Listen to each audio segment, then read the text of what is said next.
आज हम जिस मूवी को एक्सप्लेन करने जा रहे हैं वो है द मॉर्गन। स्टोरी के स्टार्ट में एक लैब दिखाई जाती है जो शहर से काफी फासले पर है। ये लैब बिल्कुल अलग जगह पर है जहाँ कोई भी आम इंसान नहीं आता। ये लैब सनसेट कंपनी की है। ये कंपनी जेनेटिक इंजीनियरिंग करती है, मतलब ह्यूमन डीएनए में चेंज करके नए इंसान बनाती है। और अब इन्हीं एक्सपेरिमेंट्स के दौरान ये एक डीएनए में चेंज करके एक इंसान बनाते हैं। इसमें ये नैनो टेक्नोलॉजी का यूज करते हैं जिससे डीएनए के अंदर नर्वस सिस्टम में ये ऐसे बदल करते हैं कि आने वाला इंसान इनकी मर्जी से चलेगा। अब ये इंसान बन जाता है, लेकिन इनका ये एक्सपेरिमेंट मुकम्मल तौर पर फेल हो जाता है। जो इंसान इन्होंने बनाया होता है वो सरवाइव ही नहीं कर पाता। अब ये फिर से कोशिश करते हैं और इस बार ये कामयाब हो जाते हैं। बच्चा सरवाइव कर जाता है, लेकिन इस बार इसका दिमाग ये चेक करते हैं तो इन्हें पता चलता है कि ये ब्रेन ऐसा नहीं बना जैसा ये बनाना चाहते थे। यानी ये बच्चे का ब्रेन इनके मुताबिक काम नहीं कर पाएगा और फिर ये इस बच्चे को मार देते हैं। अब ये फिर भी हार नहीं मानते और मजीद कोशिश करते रहते हैं। इस दफा ये मुकम्मल कामयाबी पा लेते हैं। जिस तरह का बच्चा या इंसान ये बनाना चाहते थे बिल्कुल वैसा ही बच्चा बना लेते हैं। एक्चुअली ये एक फीमेल बेबी है। इसका नाम रखा जाता है मॉर्गन। मॉर्गन के अंदर स्पेशल पावर्स होती हैं। वो खुद को जल्द से जल्द हील कर सकती है। उसका दिमाग भी बहुत तेज होता है। उसके अंदर वो सारी क्वालिटीज होती हैं जो कि एक आम इंसान के अंदर नहीं होती, यानी बीमारी से लड़ने की और जल्द खुद को हील करने की ताकत, और इसके साथ बहुत तेज दिमाग भी। लेकिन इसके अंदर वो चीज नहीं है जो कि हर आम और खास इंसान के अंदर होती है, यानी कि रूह। वक्त के साथ साथ यहाँ मौजूद डॉक्टर्स और बाकी सारे लोग मॉर्गन के साथ बहुत अटैच होने लगते हैं। ये सब उसे अपनी बेटी मानते हैं। यहाँ एक डॉक्टर होती है जिसका नाम होता है डॉक्टर एमी। एमी मॉर्गन से बहुत प्यार करती है और उसके साथ काफी टाइम भी स्पेंड करती है। लैब से बाहर लेकर जाकर उसे एंजॉय भी करवाती है। उसे ऐसा न लगे कि उसे यहाँ कैद किया गया है, ये इसलिए से बाहर ले जाती है। मॉर्गन भी एमी से बहुत क्लोज होती है और बहुत अटैच्ड होती है।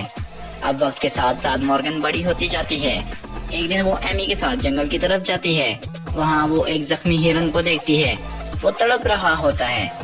मॉर्गन उसके पास जाती है और फिर उसे मार देती है। ये देखकर एमी को बहुत बुरा लगता है क्योंकि मॉर्गन का डीएनए बनाते वक्त इन्होंने ये चीज उसमें डाली थी कि वो किसी भी क्रिएचर को मारेगी नहीं। अब जब डॉक्टर्स को ये पता चलता है तो वो मॉर्गन का बाहर जाना बंद कर देते हैं क्योंकि मॉर्गन अब शायद खतरनाक हो चुकी है। और अब तो इन्हें अपने एक्सपेरिमेंट्स पर भी डाउट होने लगता है और इन्होंने अब मॉर्गन को एक कमरे में बंद कर दिया है। अपने सीनियर्स को भी इसका जवाब इन्हें देना होगा क्योंकि यहाँ जितने भी लोग काम करते हैं वो सब रिपोर्ट इन्होंने अपनी कंपनी को देनी होती है। अब मॉर्गन जिसे बाहर जाने और एंजॉय करने की आदत थी वो एक कमरे में बंद होकर रह गई है। उसे ये बहुत बुरा लग रहा होता है। मॉर्गन के पास एक थेरेपिस्ट आकर सवाल जवाब करती है। इसी दौरान मॉर्गन अपनी मेमोरी खो बैठती है और उस थेरेपिस्ट पर हमला करके उसकी एक आंख जख्मी कर देती है। यहाँ मौजूद सारे डॉक्टर्स मॉर्गन से बहुत प्यार करते हैं। वो जानते हैं कि इसके अंदर इंसानी इमोशंस हैं और कभी कभी उन इमोशंस पर कंट्रोल नहीं किया जा सकता। लेकिन सबके दिल में एक और बात भी आ गई है कि हो सकता है कि डीएनए बनाने में कोई गलती हो गई हो, यानी कि मॉर्गन भी एक फेल्ड एक्सपेरिमेंट हो। लेकिन यहाँ मॉर्गन के लिए इतनी मोहब्बत होती है कि कोई इसे मारने के बारे में सोच भी नहीं सकता। जब ये बात कंपनी को पता चलती है तब वो एक डॉक्टर को भेजते हैं जिसका नाम डॉक्टर ली होता है। ली बहुत सख्त होती है। उसे देखकर लगता है कि उसके अंदर रहम बिल्कुल भी नहीं है। वो सब लोगों से सवाल जवाब करती है जिससे उसे पता चलता है कि ये सब मॉर्गन से बहुत प्यार करते हैं। वो थेरेपिस्ट के पास भी जाती है जिसकी एक आंख जख्मी हुई थी। वो कहती है कि शायद मॉर्गन मेरी किसी बात से हर्ट हुई हो तभी उसने मुझ पर अटैक किया हो। थेरेपिस्ट भी मॉर्गन से बहुत प्यार करती है, लेकिन ली समझ रही होती है कि यहाँ कुछ गड़बड़ जरूर है, इसलिए वो यहाँ एक साइकोलॉजिस्ट को बुलाती है। यहाँ मौजूद सारे डॉक्टर्स ये फैसला करते हैं कि साइकोलॉजिस्ट को मॉर्गन से नहीं मिलने दिया जाएगा। वो उसे कहते हैं कि तुम्हें मॉर्गन से मिरर से बाहर ही बात करना चाहिए। लेकिन साइकोलॉजिस्ट मॉर्गन के पास जाकर सवाल जवाब करने का फैसला कर लेता है। अब एक कैबिन में डॉक्टर के सामने मॉर्गन को बिठाया जाता है। मॉर्गन से वो बहुत गपशप करता है। मॉर्गन उसे बताती है कि थेरेपिस्ट पर अटैक करने का मुझे बहुत दुख हुआ। साइकोलॉजिस्ट और भी सवाल जवाब करता है जिनका जवाब मॉर्गन बहुत समझदारी से देती है।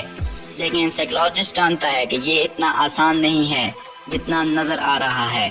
अब वो मॉर्गन से एग्रेसिव सवाल करने लगता है जिससे मॉर्गन को गुस्सा आए। وہ اس کا صبر دیکھ رہا ہوتا ہے۔ بہت برداشت کرنے کے بعد آخرکار مورگن اس پر بھی حملہ کر دیتی ہے اور اس کے گلے کو زخمی کر دیتی ہے۔ باقی ڈاکٹرز اب مورگن کو بے ہوش کر دیتے ہیں۔ اس کے بعد لی اس نتیجے پر پہنچتی ہے کہ مورگن انسانوں کے لیے بڑا خطرہ بن سکتی ہے۔ یہ ایک کمپلیٹلی فیلڈ ایکسپیریمنٹ تھا، اسی لیے مورگن کو اب مارنا ہوگا۔ اب مورگن کو ہوش آتا ہے تو وہ خود کو بندھا ہوا دیکھتی ہے۔ اس کے آس پاس وہ سب ڈاکٹرز ہوتے ہیں جنہوں نے اسے پالا تھا۔ یہ سب مورگن سے بہت پیار کرتے ہیں، لیکن کمپنی اب آرڈر دے دیتی ہے کہ مورگن کو مار دیا جائے۔ یہاں موجود ایک ڈاکٹر جن کا نام ڈاکٹر ڈی، وہ ایسا نہیں کرنا چاہتے۔ وہ کہتے ہیں کہ میں ایسا ہونے نہیں دوں گا۔ لی ڈاکٹر ڈی کو سمجھاتی ہے، جس سے ان میں بحث چھڑ جاتی ہے اور پھر سب ڈاکٹرز مل کر ڈاکٹر لی کو بے ہوش کر دیتے ہیں اور اسے اسی کمرے میں رکھتے ہیں جہاں مورگن کو رکھا گیا تھا۔ اب ڈاکٹر ڈی مورگن کو ہوش میں لاتے ہیں اور اسے سمجھانے کی کوشش کرتے ہیں، لیکن جیسے ہی مورگن کو کھولا جاتا ہے وہ ڈاکٹر ڈی پر اچانک حملہ کر دیتی ہے اور ڈاکٹر ڈی کو مار دیتی ہے۔ اصل میں اسے پتہ لگ چکا تھا کہ یہ سب مجھے مارنا چاہتے ہیں۔ اس نے کہا تھا کہ مجھے کھول دیا جائے، لیکن اسے بے ہوش کر دیا گیا تھا۔ اسی لیے اب مورگن یہاں ایک ایک کر کے سب پہ اٹیک کرتی ہے اور سب کو مار دیتی ہے۔ وہ صرف ڈاکٹر ایمی کو چھوڑ دیتی ہے، کیونکہ ڈاکٹر ایمی ہی اسے باہر انجوائے کرانے کے لیے لے جایا کرتی تھی۔ بچپن سے ایمی اسے ماں کی طرح پالا کرتی تھی اور اب مورگن بھی اسے اپنی ماں سمجھنے لگتی ہے۔ مورگن اب ایمی سے کہتی ہے کہ مجھے اس جگہ لے چلو جہاں ہم بچپن میں جاتے تھے، یعنی اسی جھیل کے پاس۔ ایمی بھی اب بہت ڈری ہوئی ہوتی ہے۔ اسے بھی اب یقین ہو جاتا ہے کہ مورگن ایک فیلڈ ایکسپیریمنٹ تھا، اسے اب ختم کر دینا چاہیے، لیکن اس کی آنکھوں میں آنسو بھی ہوتے ہیں کیونکہ وہ مورگن سے بہت کلوزڈ ہوتی ہے۔ اب ہمیں ڈاکٹر لی کو دکھایا جاتا ہے، جس کا اب ایک ہی مقصد ہے کہ مورگن کو ختم کرنا ہے۔ وہ خود کو آزاد کرا لیتی ہے اور اس جگہ پہنچ جاتی ہے جہاں مورگن ہوتی ہے۔ اب یہاں مورگن اور ڈاکٹر لی کے بیچ میں ایک خطرناک فائٹ شروع ہو جاتی ہے۔ مورگن کی جیسی پاورز ہی لی کے اندر بھی ہوتی ہیں اور اب مورگن لی کو زخمی کر دیتی ہے۔ اب مورگن جا رہی ہوتی ہے، لیکن لی ایک دفعہ پھر سے اٹھ کھڑی ہوتی ہے اور اس کے سامنے آ جاتی ہے۔ اب ان کی فائٹ جھیل میں ہوتی ہے۔ یہاں لی مورگن کو جھیل میں مار دیتی ہے اور ساتھ ہی ڈاکٹر ایمی کو بھی شوٹ کر دیتی ہے، کیونکہ یہ سب مورگن سے ایموشنلی اٹیچڈ ہوئے تھے اور جب مورگن کو مارنے کی ضرورت پڑی تو ان سب نے اسے سیو کیا، جو کہ پوری ہیومینٹی کے لیے رسک تھا۔ دوسری طرف ہمیں سن سیٹ کمپنی کو دکھایا جاتا ہے، جہاں دو ڈائریکٹرز آپس میں بات کر رہے ہوتے ہیں۔ مورگن یعنی ہمارا ایکسپیریمنٹ L9 پوری طرح سے فیل ہو چکا ہے، لیکن ہمارا ایکسپیریمنٹ L4 پوری طرح سے سکسیسفل ہوا۔ اور پھر ہمیں یہاں پتہ چلتا ہے کہ لی بھی کوئی انسان نہیں تھی، بلکہ اسی کمپنی کا ایک ایکسپیریمنٹ تھی جو کہ کامیاب ہوا تھا۔